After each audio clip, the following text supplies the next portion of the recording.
अस्सलाम वालेकुम। किताबें सुनो। मैं हूं जुनैदी। किताब मुझको देखेंगे रसूल खुदा की किस्त नंबर 4 पेश कर रहा हूं, सफ़ा नंबर 31 से। गारे हिरा। पाकिस्तान से ही मैं गारे हिरा के शौक़ ज़ियारत का जज्बा लेकर आया था। घर वालों से तय कर लिया था कि अगले दिन वो लोग खरीदारी की गर्ज से बाजारों की तरफ जाएंगे और मैं गारे हिरा की तरफ जाऊंगा इंशाअल्लाह। वक्त हमने आज भी असर की नमाज के बाद का तय किया था। सुबह से इबादत व ताम साबिका मामूल के मुताबिक रहे, यहाँ तक कि असर पढ़कर हम अपनी अपनी मंजिलों की तरफ रवाना हुए। मैंने कल वाली जगह से टैक्सी किराए पर ली जिस पर लिखा हुआ होता है उजरा। इस मर्तबा ड्राइवर अरबी था।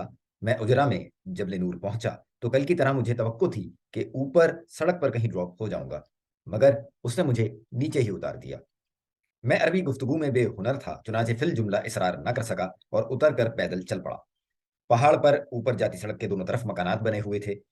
उस पक्की सड़क की अमूदी चढ़ाई मुझे जितनी मुशक्कत तलब महसूस हुई, उतनी पहाड़ के ऊपर की चढ़ाई भी न थी।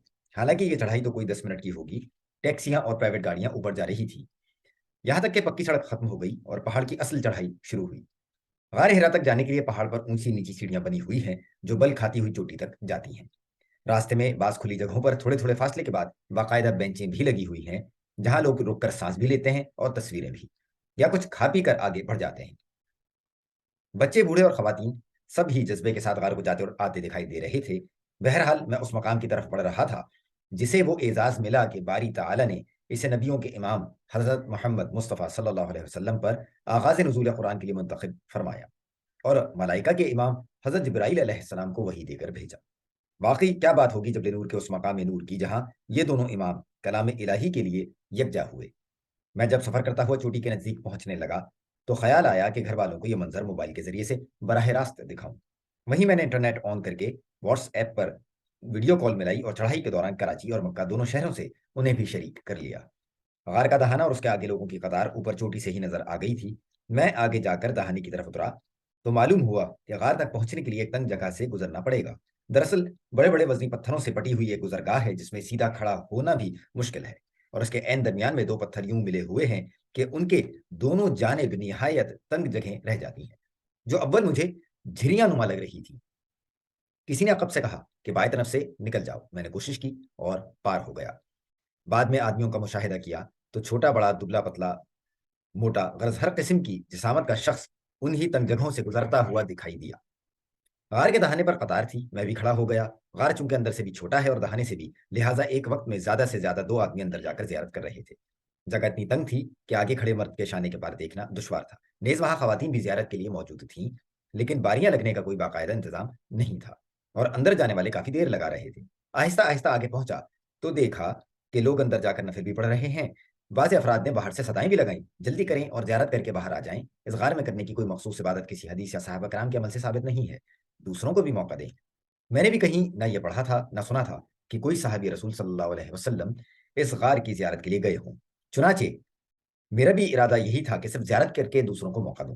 बिलाखिर मैं दहाने तक पहुंच गया। मेरे आगे वाले शख्स के बाहर आते ही एकदम मैंने खुद को रसूलुल्लाह सल्लल्लाहु अलैहि वसल्लम के मुसल्ले आप सल्लल्लाहु अलैहि वसल्लम की जाए तफक्कुर व तदब्बुर इलल हक पर बैठा हुआ पाया।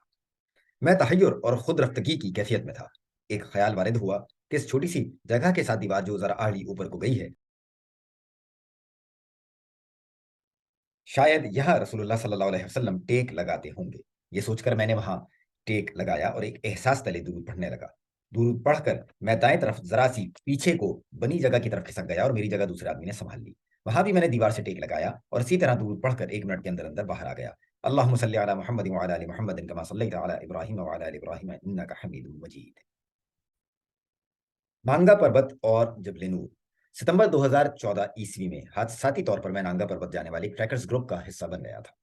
हमने सफर हमने 0 मीटर से शुरू किया था, क्योंकि कराची समुद्र की सतह पर वाक़ है, और 4200 मीटर की बुलंदी तक नांगा पर्वत बेस कैंप तक पहुंचे थे। पहाड़ की चढ़ाई और उतराई निहायत दुश्वार गुजार थी। चुनाचे मुझे जबल नूर पर चढ़ते मुश्किल पेश न आई, अल्हम्दुलिल्लाह। वहां जरूरी सामान में आसा स्टेक भी होता था, जैसा कि कोह पैमाओं के बुनियादी सामान सफर का हिस्सा होता है।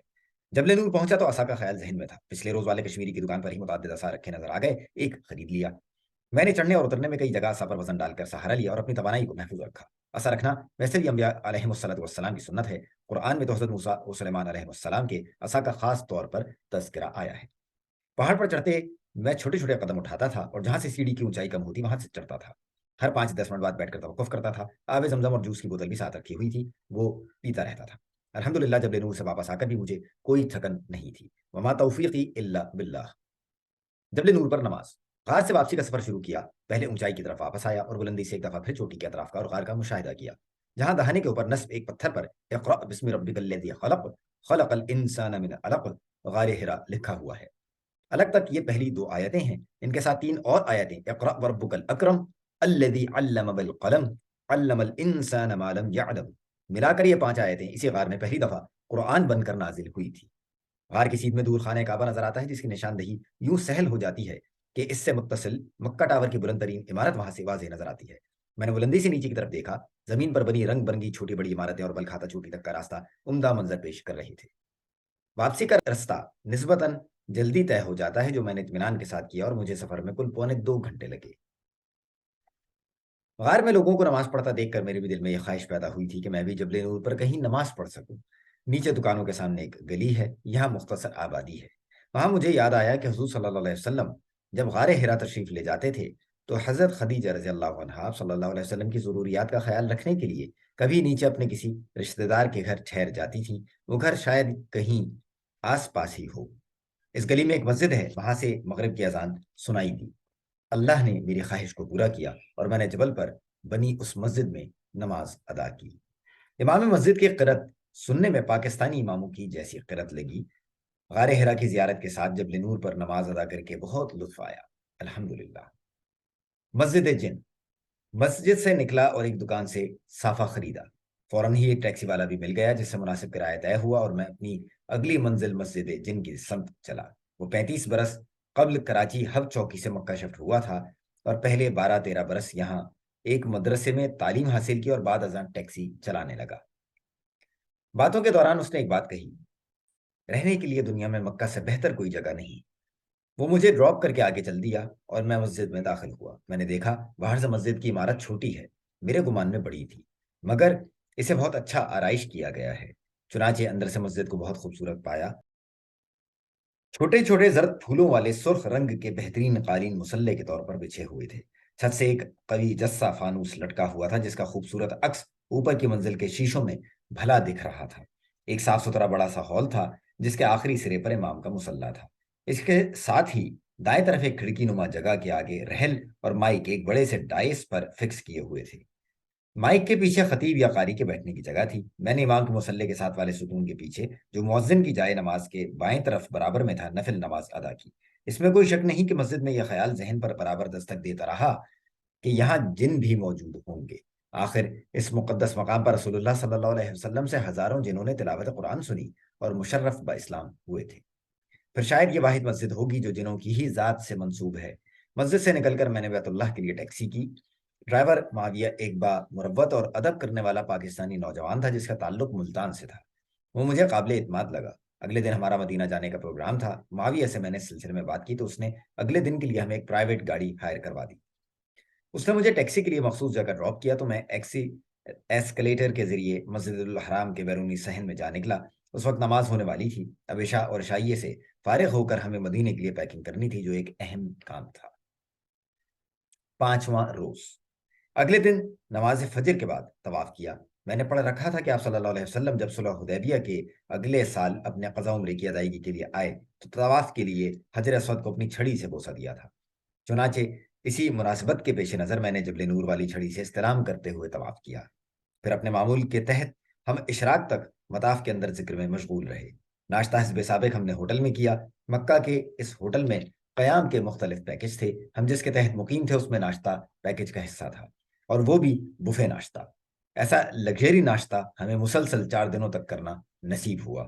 ناشتے میں انواع اقسام کی اشیاء ہوتی تھیں, جن میں مختلف قسم کے آملیٹ, ابلے ہوئے انڈے, جوسز, چائے, کافی, قہوہ, مکھن, جیلی, بن, بریڈ, پراٹھا, شہد, مکس سبزیاں اور چاول, کارن فلیکس, چکن نگٹس, دلیم, پھل, میٹھا, چاکلیٹ براؤنی, اسفنج کیک اور مزید بھی چیزیں ناشتے کی زینت ہوتی تھی. ویرائٹی سے بھرپور اس ناشتے کے بعد اکثر ہمیں دوپہر کے کھانے کی حاجت نہیں ہوتی تھی. رزق کی یہ فراخی دیکھ کر مجھے قرآن کا وہ تذکرہ یاد آتا ہے جب حضرت ابراہیم علیہ السلام نے مکہ کی اس وادی کو بواد غیر ذی زرع پایا تو انہوں نے اللہ سے دعا کی تھی کہ اس کے رہنے والے جو اہل ایمان ہوں ان کو روزی دے ثمرات کی۔ سورہ بقرہ آیت 126۔ بے شک یہاں رزق کی فراوانی بے حساب و بے شمار ہے۔ سفر نامے کے باب دوم کے لیے اگلی قسط دیکھیے۔